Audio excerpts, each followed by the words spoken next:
الحمد للہ وحدہ والصلاة والسلام علی من لا نبی بعدہ اما بعد فاعوذ باللہ السمیع العلیم من الشیطان الرجیم بسم اللہ الرحمن الرحیم۔ رمضان کے مہینے میں روزے سے استثناء کس کو حاصل ہے؟ یہ ہمارا آج کا موضوع ہے۔ ہمارا ریفرنس ہے قرآن کریم۔ یہ امام ہے اور ہمیں اس کے پیچھے چلنا ہے۔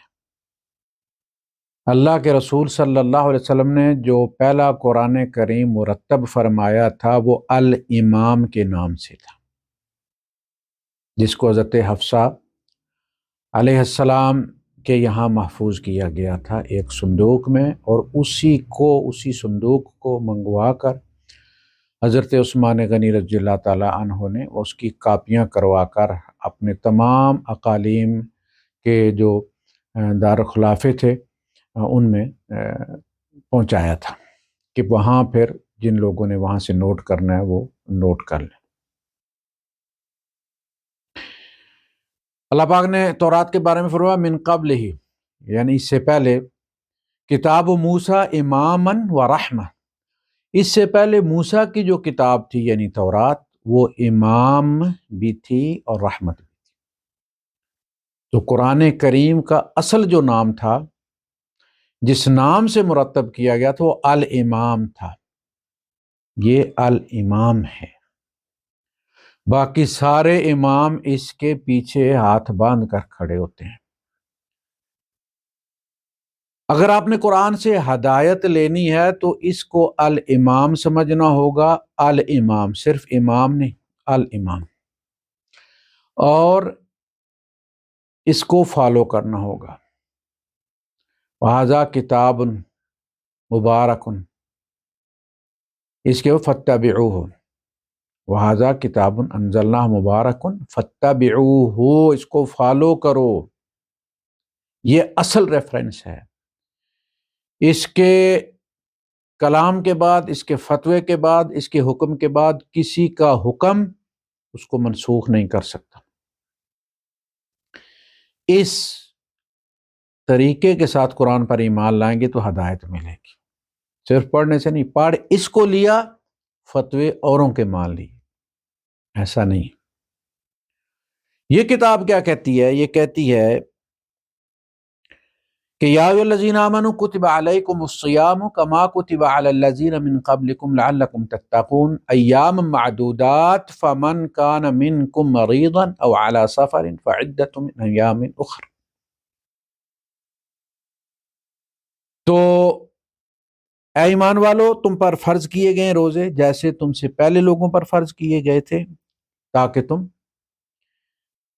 پرہیز کرو، پرہیز کرنا سیکھو، پرہیزگار بن جاؤ۔ پرہیزگار فارسی کا لفظ ہے، پرہیزگار، تاکہ تم پرہیز کرنے والے بن جاؤ۔ کس سے پرہیز کرنے والے سے بن جاؤ؟ اللہ کی حدیں توڑنے سے بچنے والے بن جاؤ۔ ان حدوں کو اللہ پاک کا قوانین دے کے اور پھر آزماتا ہے۔ رمضان کے مہینے میں جو چیزیں پہلے حلال ہوتی ہیں ان کو حرام کر دیا جاتا ہے روزے کی حالت میں، تاکہ تمہیں ان سے بچنا آ جائے۔ ہم پانی نہیں پیتے، حالانکہ ہم روزمرہ زندگی میں پیتے اور افطار کے بعد پھر بھی پیتے، لیکن دن کو نہیں پینا۔ یہ کیا ہے؟ یہ اللہ کی حد قائم کر دی، اور ہم شام تک اس حد پر چلتے ہیں۔ تو جب 30 دن چلتے ہیں تو پریکٹس ہو جاتی ہے کہ اگر ہم چاہیں، یہ ہمارے خلاف استعمال ہوگا، کہ اگر تم بچنا چاہو تو تم زمزم پینے سے بھی بچ جاتے تھے، اس سے بچنا بھی تمہیں آ جاتا تھا، پھر شراب سے بچنا نہیں آیا کبھی، جھوٹ بولنے سے بچنا کبھی نہیں آیا، غیبت سے بچنا کبھی نہیں آیا، وہ بھی اسی قرآن کے اندر ہی حرام کی گئی ہے نا۔ یا ایھا الذین آمنوا، اے ایمان والو، اجتنبوا کثیرا من الظن، بدگمانیوں سے بچا کرو، کثرت بدگمانی سے بچو۔ ان بعد الظن اثم، صرف بعض بدگمانیاں بھی گناہ ہو جاتی ہیں، اس بدگمانی پر عمل کرو یا نہ کرو، تو ان سے اجتناب کرو۔ ان بعد الظن اثم ولا تجسسوا، لوگوں کی جاسوسیاں مت کرو، لوگوں کے اعمال کے پیچھے مت پھرو، ان کی کھوج کرید مت کرو۔ ولا یغتب بعضکم بعضا، ایک دوسرے کی عدم موجودگی میں اس کی بات مت کیا کرو، اس کے بارے میں بری بات مت کیا کرو۔ غیبت میں، غیبت لفظ ہی وہ بنا جو کسی کی عدم موجودگی میں کیا، جو کلام کیا جائے وہ غیبہ ہے، غیبت۔ وہ تم اصل میں مردہ بھائی کی لاش کھا رہے ہو۔ ایحب احدکم ان یاکل لحم اخیہ میتا فکرہتموہ، کیا تم میں سے کوئی یہ پسند کرتا ہے کہ اپنے مردہ بھائی کا گوشت کاٹ کھائے؟ کیونکہ وہ مزاحمت نہیں کر سکتا۔ اسی طرح جس طرح عدم موجودگی میں کوئی شخص اپنے حق میں نہیں بول سکتا، اپنی صفائی پیش نہیں کر سکتا، وہ جو غیبت میں ہے، وہ جو عدم موجود ہے، وہ جو شخص ہے اور یہ جو مارا ہوا ہے، دونوں برابر ہیں، دونوں اپنا دفاع نہیں کر سکتے۔ جہاں سے چاہو اس کا ٹکڑا کاٹ کھاؤ اور جو چاہو الزام اس پر لگا دو۔ یہ چیزیں حرام نہیں ہیں، ان سے بچنا نہیں ہے رمضان میں تم، تاکہ تم بچنے والے، اللہ کی حدیں توڑنے سے بچنے والے بن جاؤ۔ ایام معدودات، یہ گنے چنے دن، گنتی کے دن۔ فمن کان منکم مریضا، یہاں استثناء کی بات ہو رہی، فمن کان منکم، تو جو ہو تم میں سے، مریضاً مریض، اردو میں بھی مریض ہی کہتے،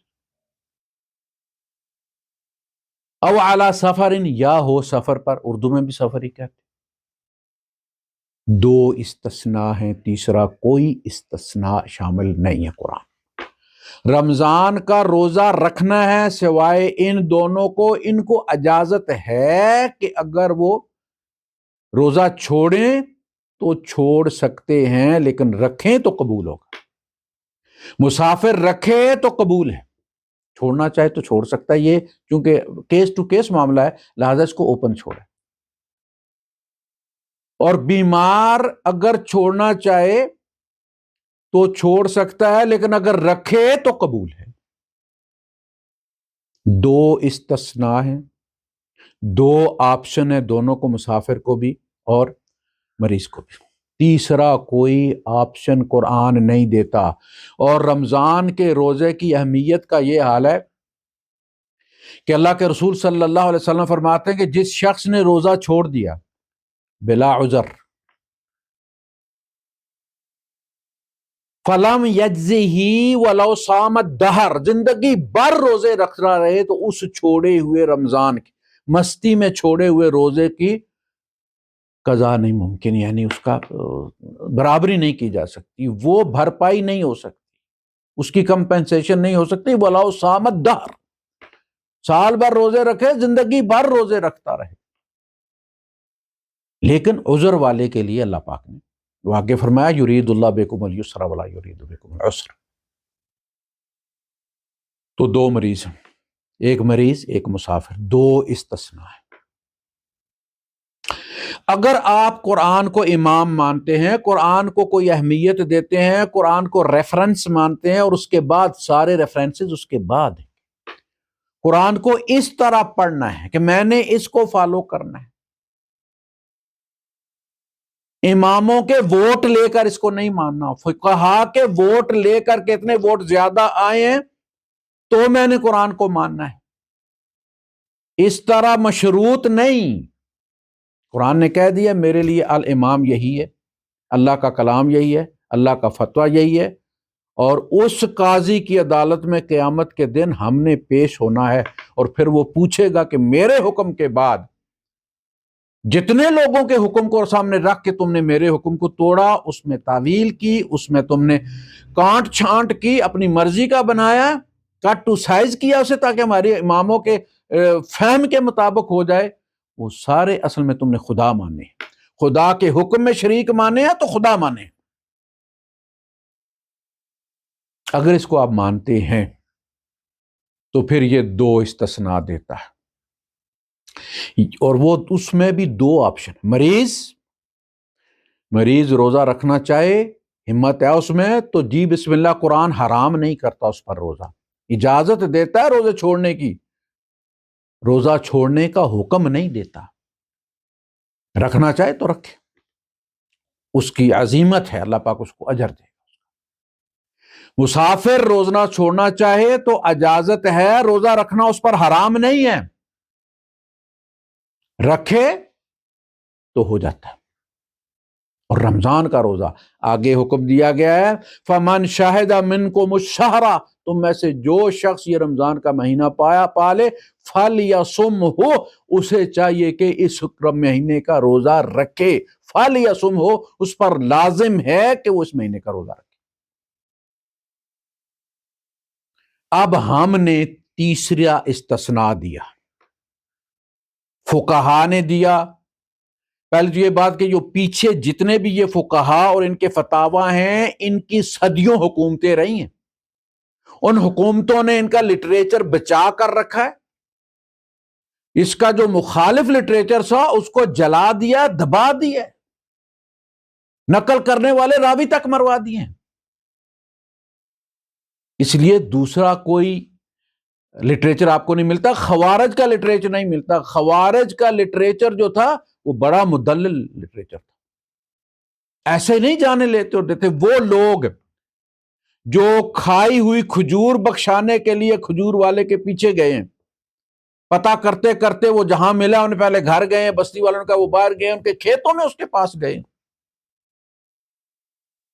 اور اس سے کہا کہ ہم نے آپ کے وہ پوچھے بغیر وہ گری کھجور تھی ہم نے کھا لی، تو ہمیں احساس ہوا کہ ہم نے غلطی کی ہے اور آپ کی اجازت نہیں لی، تو آپ ہمیں وہ معاف کر دیں، اس کا معاوضہ لے لیں۔ معاف کر دیا اسے۔ وہ لوگ، ان کا لٹریچر کہاں ہے؟ نہیں ہے۔ معتزلہ کا لٹریچر کہاں ہے؟ نہیں ہے، جلا دیا گیا۔ جہاں کچھ نام رکھنے پر پابندی تھی صدیوں، وہ نام نہیں ملتے۔ اس میں آپ کہتے ہیں کہ جی ہمارا چونکہ یہ فقہ میں فرا، تو آپ کی فقہ حکومت کی منظور شدہ تھی نا، ضرورت نہیں وہ قرآن کے مطابق ہوگی۔ حائض عورت کو قرآن استثناء نہیں دیتا، اسے استثناء ایک صورت میں مل سکتا ہے کہ اس کو مریض گنا جائے، اس خاتون کو مریضہ سمجھا جائے تو وہ استثناء حاصل کر سکتے، اس سیکشن کے تحت اس کو پڑھا جا سکتا۔ ٹھیک، مان لیا کہ حائضہ کو روزہ مریض ہونے کی وجہ سے نہ رکھنے کی اجازت ہے، روزہ رکھنا اس پر حرام نہیں ہے۔ اگر رکھ سکتی ہے، ہمت ہے، جس طرح مریض کے لیے ہے کہ اگر وہ رکھ سکتا ہے، ہمت ہے، تو اس کا روزہ جائز ہے۔ حائضہ اگر رکھ سکتی ہے تو اس کے لیے جائز ہے، حرام نہیں ہے۔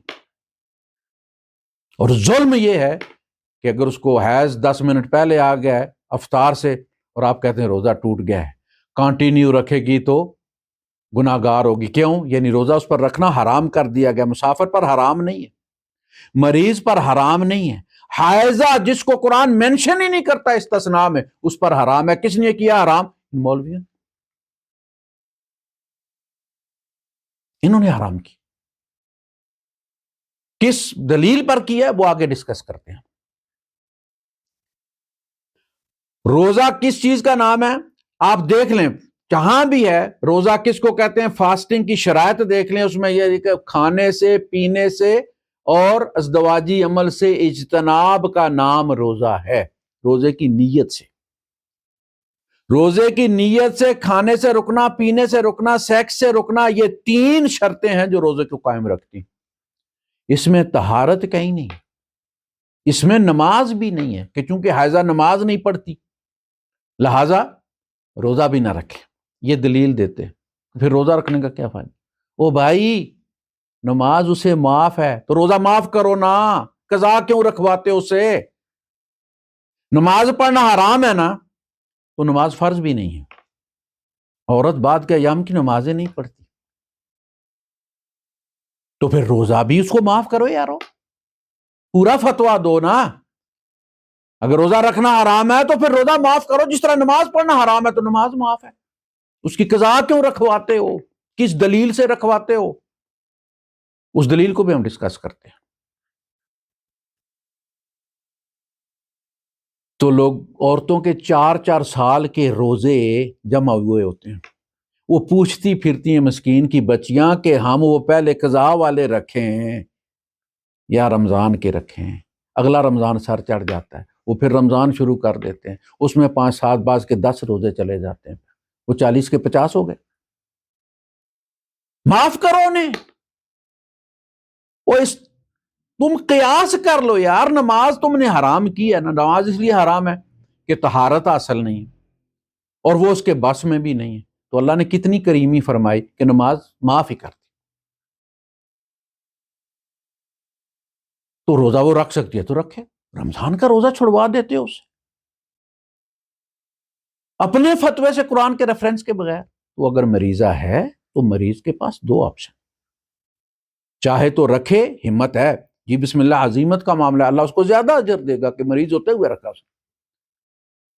چھوڑ دیتا ہے تو اس کے بدلے میں ایک بعد میں رکھ دے، اللہ پاک اپنے کرم سے عذر کی بنیاد پر اس کا اجر رمضان کا دے دے گا. تم تو ان بیچاریوں سے بس اپنی وہ افطاری بنوانے کے لیے چھڑواتے ہو کہ کہیں اس میں کوئی مسئلہ نہ ہو جائے. اور قیامت کو یہ کون دے گا؟ رمضان کا روزہ چھڑوا کے بعد میں تم تعداد پوری کرواتے ہو ان سے. اب یہ دلیل کہ مسلم شریف کی روایت میں یہ آیا ہے کہ حضرت عائشہ صدیقہ فرماتی ہیں کہ ہمیں روزہ قضا کرنے کو کہا جاتا تھا، نماز قضا کرنے کو نہیں کہا جاتا تھا. یہی دلیل ہے نا، اس کے علاوہ کوئی دلیل نہیں، یہی حدیث دلیل ہے. اچھا اب آ جائیے قرآن کریم میں لفظ قضا جو ہے اس کو فوکس کریں. ہمیں روزہ قضا کرنے کے لیے ہمیں نماز قضا کرنے کو نہیں کہا جاتا تھا، روزہ قضا کرنے کو کہا جاتا تھا. تو اس کا مطلب ہے ہمیں نماز ادا کرنے کو نہیں کہا جاتا تھا، ہمیں روزہ ادا کرنے کو کہا جاتا تھا. قرآن کریم میں کی بسم اللہ سے لے کر والناس کی آخری الناس تک، من الجنت والناس، ایک جگہ بھی لفظ قضا فوت شدہ عبادت کے لیے استعمال نہیں ہوا.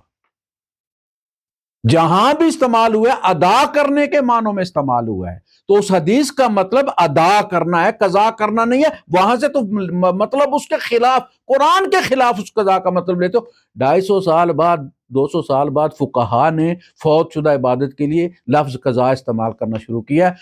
کتاب و سنت میں، نبی کریم صلی اللہ علیہ وسلم کے کلام میں اور اللہ پاک کے کلام میں قضا کا مطلب ادا کرنا تھا. فَإِذَا قَضَيْتُم مَنَاسِكَكُمْ، جب تم حج کے مناسک ادا کر چکو، یہ نہیں کہا کہ وہ فوت کر چو. فَإِذَا قُضِيَتِ الصَّلَاةُ، جب نماز ادا کر لو، فَانْتَشِرُوا فِي الْأَرْضِ، تو زمین میں منتشر ہو جاؤ. جمعے کی نماز ادا کر لو تو لفظ کیا استعمال ہوا؟ قضا. فَإِذَا قُضِيَتِ الصَّلَاةُ، جب نماز ادا ہو جائے تو فَانْتَشِرُوا فِي الْأَرْضِ وَابْتَغُوا مِنْ فَضْلِ اللَّهِ، زمین میں جاؤ، گھومو اور پھرو، منتشر ہو جاؤ اور اللہ کا فضل ڈھونڈو، روزی کماؤ. فَإِذَا قَضَيْتُم مَنَاسِكَكُمْ، جب حج کے مناسک ادا کر لو، رمی جمار کر لو، شیطان کو کنکریاں مار لو، قربانی دے لو، تو کیا کرو؟ فَاذْكُرُوا اللَّهَ كَذِكْرِكُمْ آبَاءَكُمْ أَوْ أَشَدَّ ذِكْرًا. تو پھر یہاں غیبت نہ کرو، چغلیاں نہ کرو، اپنے بزرگوں کے جو ہے وہ کارنامے بیان نہ کرو، بلکہ اللہ کا ذکر کرو اس طرح جس طرح آبا کا کرتے ہو، بلکہ ان سے زیادہ اللہ کا ذکر کرو. فَإِذَا قَضَيْتُم مَنَاسِكَ، فَإِذَا قُضِيَتِ الصَّلَاةُ، فَإِذَا قَضَيْتُمُ الصَّلَاةَ، سورہ نساء میں فرمایا جب تم نبی کے پیچھے نماز ادا کر لو. کہیں بھی نماز فوت کرنے کے بارے میں قضا لفظ نہیں آیا. مسلم شریف کی اگر اس روایت کو قرآن کی لغت میں ادا کرنا ہے، سمجھنا ہے، تو اس کا مطلب یہ ہے کہ ہمیں نماز قضا کرنے کے لیے نہیں کہا جاتا تھا، یعنی نماز ادا کرنے کے لیے نہیں کہا جاتا تھا، اور روزے قضا کرنے کے لیے کہا جاتا سے مراد ہے کہ روزے ادا کرنے کے بارے میں کہا جاتا تھا کہ روزہ رکھو، نماز مت پڑھو۔ اس لیے نماز میں طہارت شرط ہے، روزے میں طہارت شرط نہیں ہے۔ روزے میں 3 شرطیں ہیں: کھانے سے اجتناب، پینے سے اجتناب، ازدواجی تعلق سے اجتناب۔ یہ حیض تم نے چوتھی بیبے سے لا کے ڈالی ہے؟ کتاب اللہ میں چوتھی شرط کس نے ڈالی ہے؟ یہ کس نے ڈالی ہے؟ آپ پاسپورٹ پہ، اپنی ڈگری پہ، اپنے نکاح نامے میں کہیں کسی جگہ آپ اس کو اوور رائٹنگ کریں، آپ تاریخ تبدیل کر دیں، پورے کا پورا پاسپورٹ، پورے کی پوری سند وہ نل اینڈ وائڈ ہو جاتی ہے۔ آپ نے کتاب اللہ میں ڈھیروں فتوے آپ نے ڈال دیے اس میں۔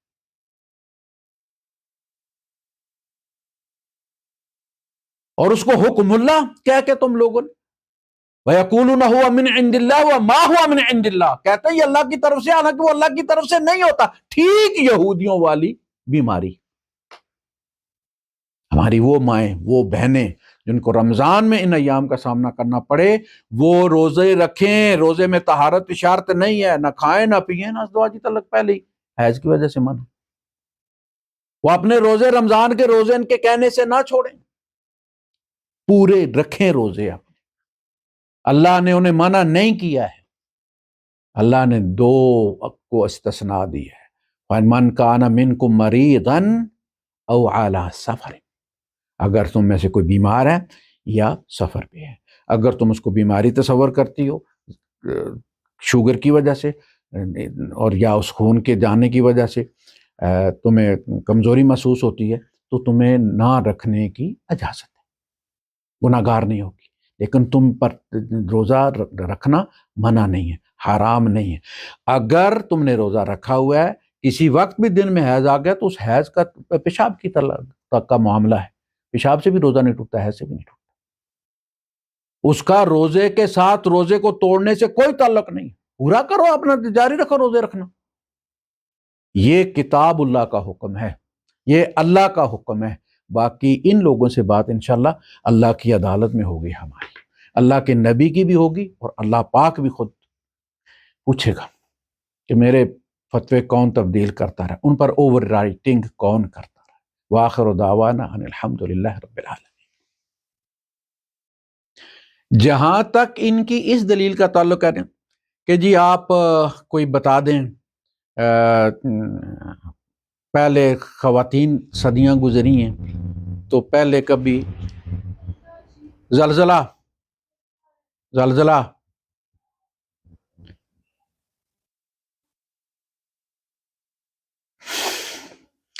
میری اس خطاب کی وجہ سے زلزلہ نہیں آیا، بہت سارے کام جن کی وجہ سے آیا ہوگا۔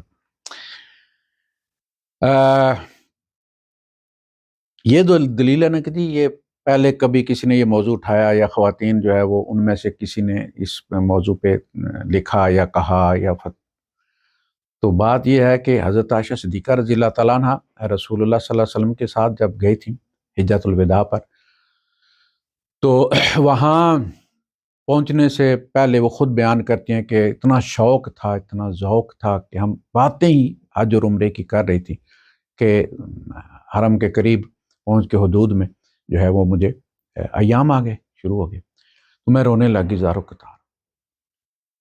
تو اللہ کے رسول صلی اللہ علیہ وسلم نے فرمایا کہ شاید تمہیں وہ بیماری لاحق ہو گئی ہے جو عورتوں کو ہوتی ہے، ہمارے ساتھ وہ مسئلہ ہو گیا۔ اس کے بعد آپ نے ان سے کہا کہ تمہارا احرام جو ہے وہ باقی ہے، اور تم انتظار کرو، اگر یہ یوم ترویہ تک ٹھیک نہیں ہوتا تو پھر اسی احرام میں تم چلنا وہاں منا عرفات، اور پھر واپسی پہ جب تم پاک ہوگی تو پھر تم جا کے اپنا داخل ہو جانا حرم میں۔ تو وہ اسی طرح ہوا۔ پھر بعد میں انہوں نے اپنے بھائی عبد الرحمن کے ساتھ جا کے مسجد عائشہ سے پھر انہوں نے کیا۔ ایک واقعہ ہوا نا آگے کتاب، ہمارے یہاں بستی میں ہر سال کئی خواتین کے ساتھ یہ ہوتا ہے کہ جب وہ آخر میں پہنچتی ہیں دن کے یا درمیان میں یا بالکل آخر میں، تو ان کا ایام شروع ہو جاتے ہیں اور روزہ توڑ دیتی ہیں۔ کئی کا ہوتا ہے، ہر رمضان میں ہوتا ہے۔ یار کبھی کہیں ایسا بھی لکھا ہے کسی صحابی کی زوجہ کا روزہ درمیان میں ٹوٹا ہو، ایام شروع ہو گئے اور انہوں نے کہا کہ حضور ہم نے پھر روزہ توڑ دیا؟ کوئی ایک واقعہ بتا دیجیے۔